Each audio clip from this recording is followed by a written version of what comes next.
siyafunza live kaNkulunkulu. Yona ngoba lesayisebenzisa ukushumayela namhla egameni likaJesu. John chapter 5 verse 6. Luke 1:13 to 15, Suzuka 29 to 32. The last one is Judges 6:12 to 14, then jump to 17. John 5 verse 6. When Jesus saw him lying there, and he knew that he already had been in that condition a long time, he said to him, "Do you want to be made well?" Amen. Luke 1 verse 13 to 15. But the angel said to him, "Do not be afraid, Zacharias, for your prayer is heard, and your wife Elizabeth will bear a son, and we shall call his name John. And you will have joy and gladness, and many will rejoice at his birth. For he will be great in the sight of the Lord, and shall drink neither wine nor strong drink. He will also be filled with the Holy Spirit, even from his mother's womb." Amen. Verse 29 to 32. But when she saw him, she was troubled at his saying, and considered what manner of greeting this was. Then the angel said to her, "Do not be afraid, Mary, for you have found favor with God. And behold, you will conceive in your womb, and bring forth a son, and shall call his name Jesus. He will be great, and will be called the Son of the Highest, and the Lord God will give him the throne of his father David. And he will reign over the house of Jacob forever, and of his kingdom there will be no end."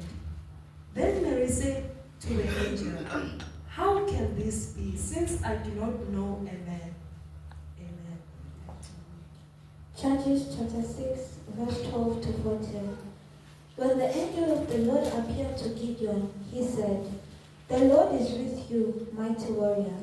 "Pardon me, my Lord," Gideon replied, "but if the Lord is with us, why has all this happened to us? Where are all his wonders that our ancestors told us about when they said, 'Did not the Lord bring us up out of Egypt?' But now the Lord has abandoned us and given us in the hand of Midian." The Lord turned to him and said, "Go in the strength you have and save Israel out of Midian's hand. Am I not sending you?" Verse 17. Gideon replied, "If now I have found favor in your eyes, give me a sign that it's really you talking to me." Amen. Singahlala bazalwane khona benkosi egameni likaJesu. The title of the message that I have for us,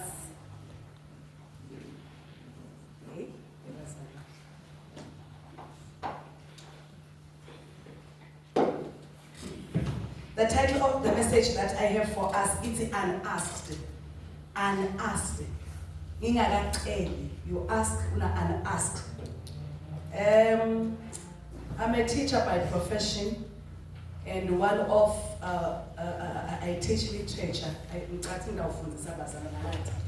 I teach literature bazalwane a high school, and one of the textbooks that I taught in my form 3s, Ayayat, and our sons at school, and they know it. It is called "The Gods Are Not to Blame." Hallelujah. The main character there, one day, he's a foreigner. Wathola umusa umangasho njalo, the people of that land crowned him a king. And now in his address speech, but he was a foreigner and he happened to be crowned a king in a foreign land and everything. Now in his address speech, he says to the people, "Unasked, you made me a king. Unasked, I did not ask for this."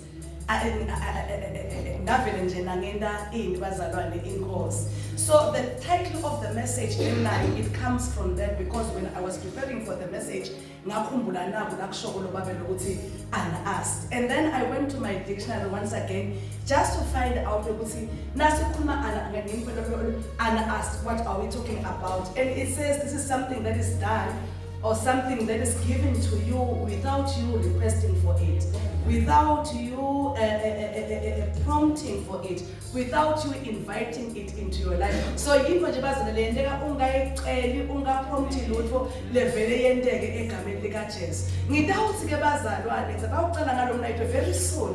Kukhona abantu asebevele bayihlabela na ingoma because kukhona unasked erendeka etimpilweni debantu very soon because ngimcelile uNkulunkulu when I was preparing this message ngathi Mose, I do not want to preach a message that is filled with words. I want to preach a message that you are going to support. Lelithi live lakho, you showed yourself alive to your disciples in many signs and in many wonders. Ngacela namhlanje ekseni when I was preparing the message ngathi uNkulunkulu, I will preach the message but give the people a sign that this is a message that is from you. Let your people see very soon kunetinto etimpilweni tabo bantu batabe bathi ngingakaceli uNkulunkulu ungendele letitinto wase uthi uNkulunkulu angithi lo musa. Very soon there are some of you that will be singing this song bathi lo musa lo ngaka lo musa lo mangalisabo bathi bengibani mina ngosi kuthi bengendela tinto letingaka because uNkulunkulu utawenda tinto bantu labangakatiqhela. And then God took me to the book in the book of John 3. This is something that is not happening in the book that the gods are not to blame so that you believe me in this season. As it was in the beginning. So this thing unasked, it comes from the past. And I will be doing it for my children. In the season, last time this is a season of multiple breakthroughs. Breakthroughs that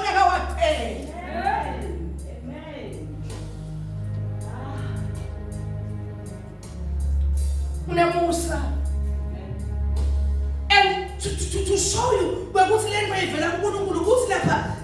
John 5 verse 6. No Jesu lawyer.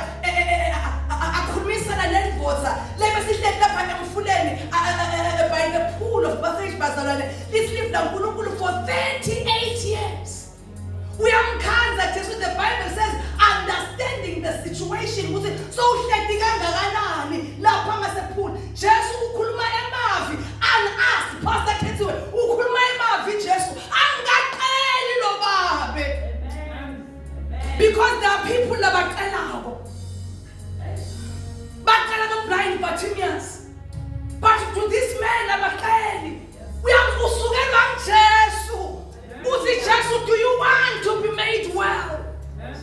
Iyakubhekelela ke info zeyibhekele but uNkulunkulu bakangitshengisa ukuthi kunemusa lotawusukela abantu. Kunemusa lotawusukela abantu. Abanawuqela lutho abantu. Utawudidela yena inkomo lakhe atawudibudela athi do you want? That is the season that we are in. The season of Jesus. The season of God doing things that He was doing in the beginning.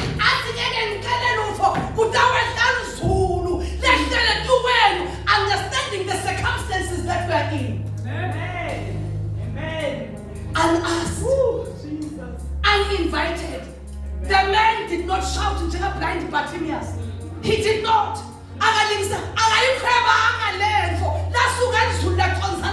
Understanding the circumstance that he was in. And for how long he had been in that situation. This is the season let's get him up. The season let's put you connect. We are phone. Musa lo mangalisabo. Bengi bantu very adaba bafakaza. Bathi bengi ngubani mina kuthi bengenzela umusa lo. I want to support this. In the book of Luke, lasifunze khona sikhanza Zachariah ingane yaNkulunkulu isekhathi enkonzweni. If you read, Zachariah has a history with God. The Bible says he's a priest. They're keeping all the ordinances and the principles of God. The commandments of God. And the Bible says he was a priest of a service that's hidden on Kunuku. And the Bible says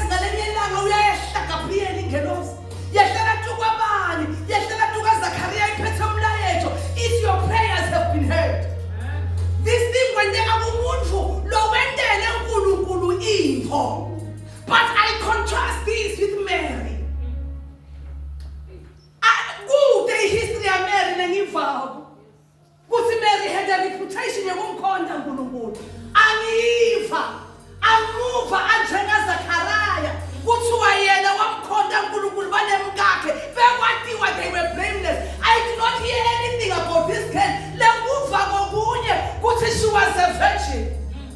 Kuthi bekuyivirgin lento angasishela Pastor Ketho asiva. But now umusa and ask yes thank you Lord. It could be Ingulosieta because of the reputation that he had. Faithful and diligent. But I'm shifting my attention to Mary. And ask yes, the Ingelosi, is highly favored. We are another man. Ushobani. She's confused. What kind of greeting is this? Mary. I do not know who's what translating in Zulu. No, but your prayers have been heard. It won't swear. You service but Mary unasked.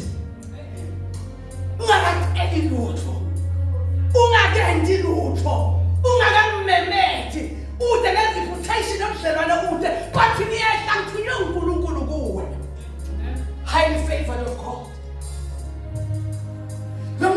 Let me so well advanced in health. So I'm beginning Lomunye is very young. I was checking now from the song. But between 12 and 16. Very young. But now Musa, we are in that season right now. In the season where but without trying to like but out himself, but out shine a banfu. Water. I don't get the office. I'll be like oh man, I decide. Lomuso, Unamusa, that's Ukulu, we are in Utane, then I must be seen. How long can I put up your destiny? And that's where your prayers have been heard. Highly favored one. You shall conceive and bear a son. Not an ordinary son. It is not ordinary. As I invite it. Divine visitations.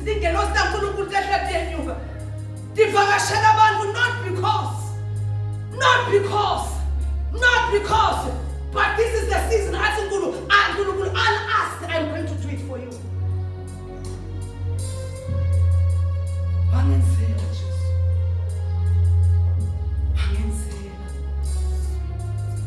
Lapha ngeke phendule ama tithes la. Tatehlela nje uNkulunkulu bethe. Tatehlela nje lamsana wethu. Ayendele mfo egameni lika Jesu Kristu waseNazaretha. Ngifuna ukukhuluma ngale the woman at the well. I will not be long because the message let me give very exact. And I did not take long when I was preparing it because the woman at the well, it's lived on Kulunkulu hamba nabafundi bakhe Jesu. I find it imperative that I go through Samaria. And the Bible says we are hamba Jesu. We are on that well that is called the well of Jacob. We are Jesu. And the Bible says because the Bible says she was a woman of the town. What was the 5? So she had a reputation. And the Bible says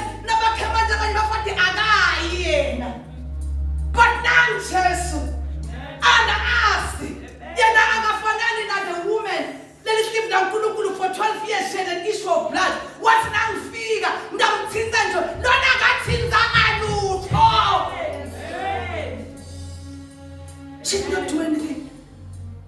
But now Jesus, we are happy to there are people that have an appointment with God. To transform, to change their lives.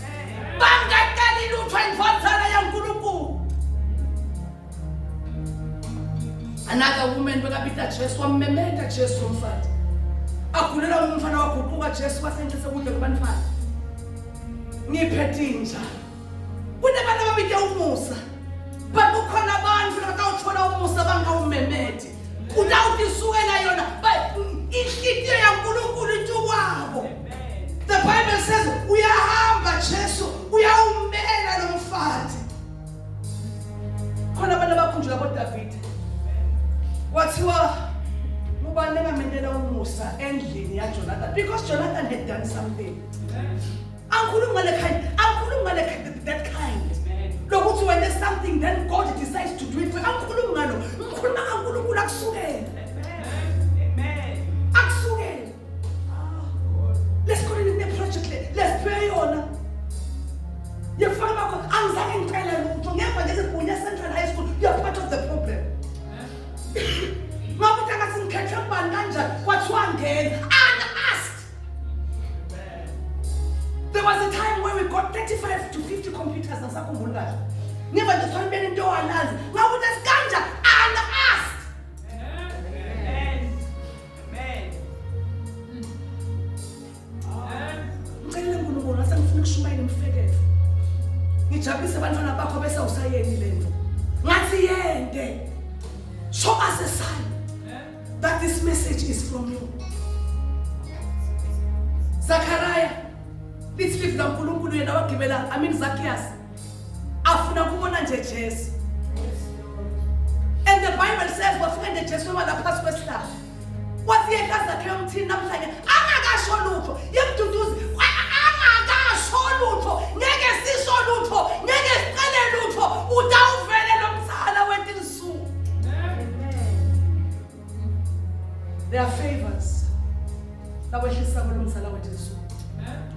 Honestly, if I'm lying, people will come. Let us say, "Masinyane abantu bahlaba lo Musa lo Ngaka lo Makansawa." Athi nini mubani nini ngozi endlini yakithi yabumnyama kusibemekelo lento letingane. Batawumangala abantu. Kuthi kanjani ungasebenzi kanjani? But God and us is going to do it for you. I want to talk about Gideon. In the book of Judges, nanya Gideon. Utihlelele Nkosi yami. Uma ufunza live la uNkulunkulu takutshela ukuthi indlu yakuwa was the smallest. The smallest yaManase, the smallest. And now he was the least in his father's house. No reputation whatsoever. But the Bible says, asahleti, threshing wheat, yengilozi yaNkulunkulu. And uma uqhubeka ufunza the book of Judges, like that, it is God himself that came down. Uyamvusela, mighty man of valor.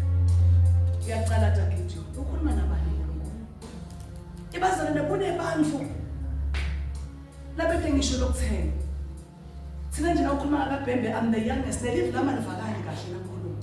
Because I'm the youngest, ngegcina ngci. Uyevakala Mfanzile because yena umfana phela. Uyavakala sesinomkhulu lejazi la lembethe vele mina ngiyawukhuluma nje bese kuyakuthi athi nithini nelabanye. But the Bible says Gideon kunjalo uNkulunkulu wethu wathi ngethembe wena Gideon. To fight the Midianites ngithembe wena. I have come down. You are going to fight them as if one man. Bengalela Oropo the other time, ngimlalela lo mfundisi. Uthi Oropo ngithi uNkulunkulu afuna kutenda in this season where we break protocol and principles. Uthi God is waiting for people abahambelana naye ngengcondo. He gives an example bese ngahamba nami ngayolifunza le live laNkulunkulu. Uthi Oropo when Jesus was multiplying the five fish and the five loaves of bread and the 3 fishes. Let's live la uNkulunkulu utshela bafunzi bakhe ukuthi phanini labantu ukudla. Bayasuka bafunzi bathi ngeke labantu banele. There are too many these people. Philip uhlala phansi ngoba bekaphethe bese calculator accountant uthi even a year's wage ngeke ibanele labantu uyasuka Jesu ubahlalisa phansi ngoba uNkulunkulu ufuna kwenda tindlu letingakavami letitawubreaka i-protocols letingalandzeli ma-principles emhlaba lathi kuze kuthi bantu badle kufuna kube nemali. And Jesus just prays uthandazana 5 loaves and the 3 fishes badla bantu uthi Orobo and I check uNkulunkulu utakwenda tindlu lebreaka ema-protocols abangasebomeri asitawende kanjani lento because ema-principles ne-biology isifuna ngihlangane nendvodza ayenda uNkulunkulu lento labanye abantu bahle babayibuta ukuthi utayenda njani uNkulunkulu ngoba ngitenemali ngoba uthi uNkulunkulu I will break protocols for you, I will break ema-principles for you, I will do it. When Jacob was blessing Manfana, Joseph, the Bible says, Wapambani dasanda, wabusisa Ephraim, wamende the greatest. That is God breaking. Utawenda ngulu, angakeni. The what you are the firstborn, the flight busis, but wapambatisa njengulu. And it was the last one that was made the greatest. Nitaumemetela egameni lika Jesu amutse uthi uNkulunkulu gaza. There are things that He's going to do for you. Ungakaqeli lutho. Amen. Asingi khishitela. Asingi memetela kakhulu. Asithingwe angisho ukuthi abantu abangathandazi. Angisho ukuthi abantu bakamendela inkulu. It is time where God is saying as it was in the beginning. Njengalokho ungakwenda eqaleni ngitawukwenda nanyana. Nkosi ngiyathandaza. I pray that God proves this word true in your life.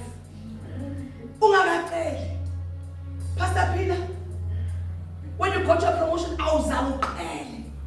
I understand. Nesandla besona sikwala ngiso lesasinye unasked. Someone must be saying, I'm saying, ngeke ngisayinela angekho phila amasenzo. uNkulunkulu moving on your unasked. Wamangala kanjani? It was your season of unasked. Amen.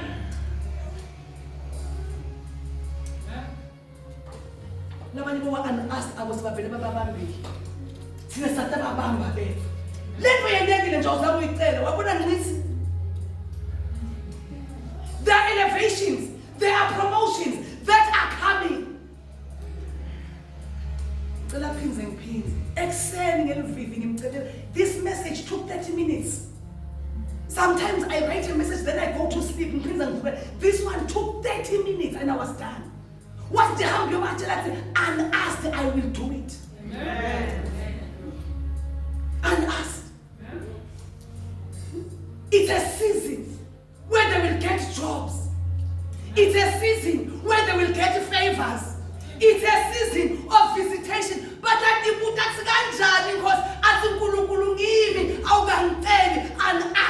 did it for you. So that you may know that I am God.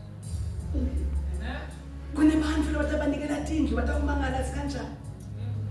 Kunebantu abathenga imoto bayabuda ukuthi kanjani. Baba penye. I was speaking to a friend. Ngiyahamba ngiyakasinathi nami ngothi ngibonekela bona. Uyangena uthi kimi because we talked with her. Ngiyabuda ngithi utofuna nani la.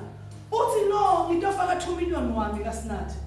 Ngithi umthethephi ngoba uretire no retire around 600,000. Uthi vele ngifuna 640,000. But ekhayikiti shares ababo aphumile ngithole 2.4 million.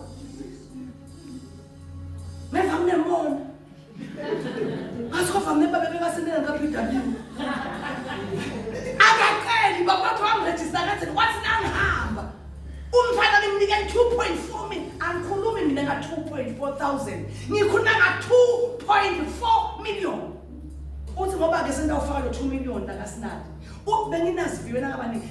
Nini make la washona wangibhalisa ngithole 500,000. Ngizeke ngicela. Ngabhaliswa nje. Bashona. Now uthi mhla ka 8 May ngifuna 500,000. Kuthandi lokho ungene 2.5 million 2.4 ngito itransfer ngoba ngathi ngidayithini le mali. Mina lo mzuzu yokuthi short down yami ngiqedza mina nothathalele. This is what God is preparing. I can give you abundantly and above this. Amen. The other time,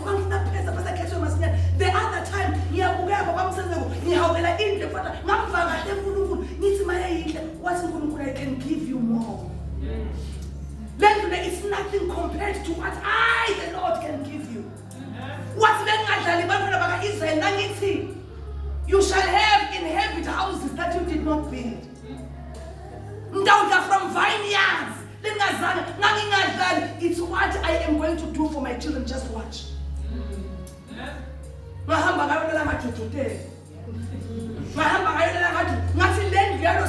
It is nothing compared to the house that the Lord Himself will give me. Amen. And ask. The Lord will do it for you. The Lord will do it for you. If now David. David wananzale emahlathini kunedingahlamba temadvoza. Bo Abinadab, bo Shama, bo Banban.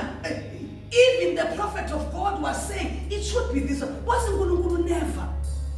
Laba bebane reputation, the history of being warriors.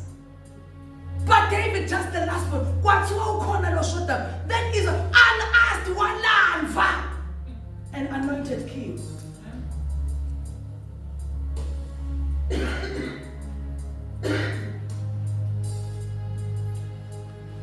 Unasked.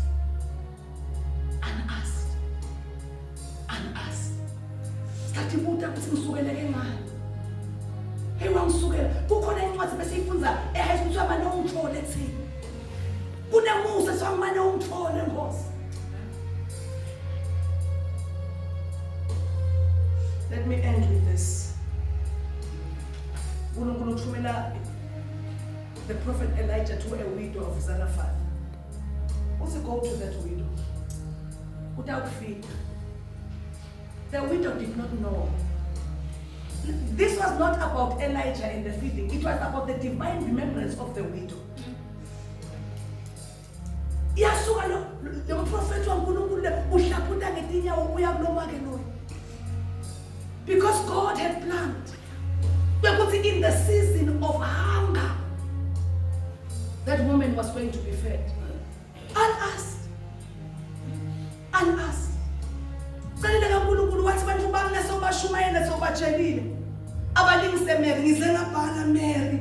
Was do it, oh Lord, according to your word. Do it, oh Lord, according to as you have spoken. Let it be so. Ungabuti nalokuthi kanjani Nkosi. How are you going to unask? The Lord is going to do. Uthi Nkosi masinyane bantu batawuhlabela. Uma bangaqali labanye sebavele baqalile bahlabela lo Musa nongaka lo Musa nomangalisabo bengingubani mina kuthi bengenzelwa uMusa longaka. I want us to pray singing. When the angel had delivered the word to Mary,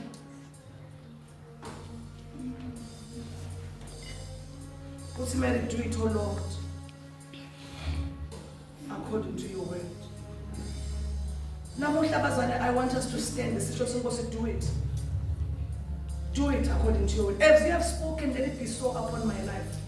But I want you to remove the doubt. It has nothing to do with your level of education. It has nothing to do with